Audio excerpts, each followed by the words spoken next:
That brings me to the weakness. Let's chat about that for a little minute.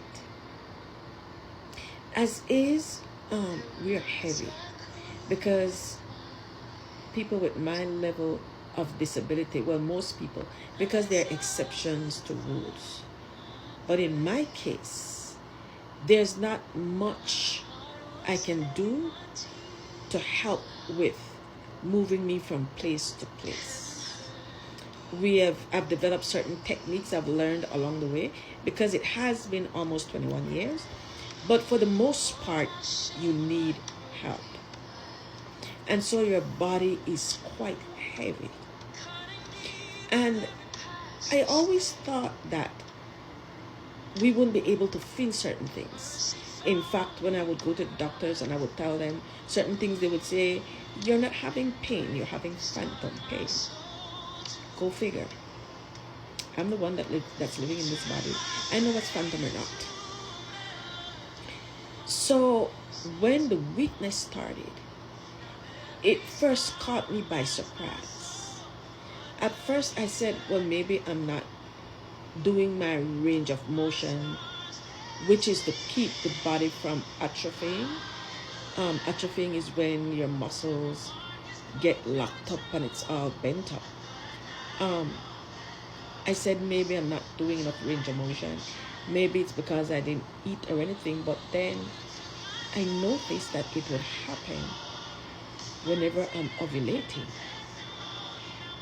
Because what I started to do was to track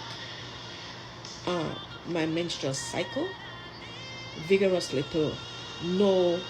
It helped me with the anxiety, because if I know that my body is just going through ovulating, then it doesn't throw me into an attack, a panic attack.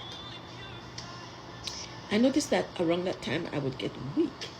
I mean, I would get up perfectly well in the morning, take my showers, have breakfast and everything, and then all of a sudden, like in a split second, I couldn't even lift the spoon because my body just felt so weak. I felt like I could barely even hold up my frame. That was concerning to me. Very, very concerning.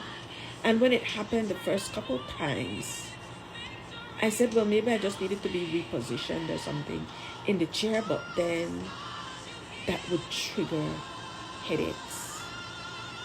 And it would start off on one side first, and then it would go into my neck, and then it would go to the other half of my neck, and then it would go into the other half of my head.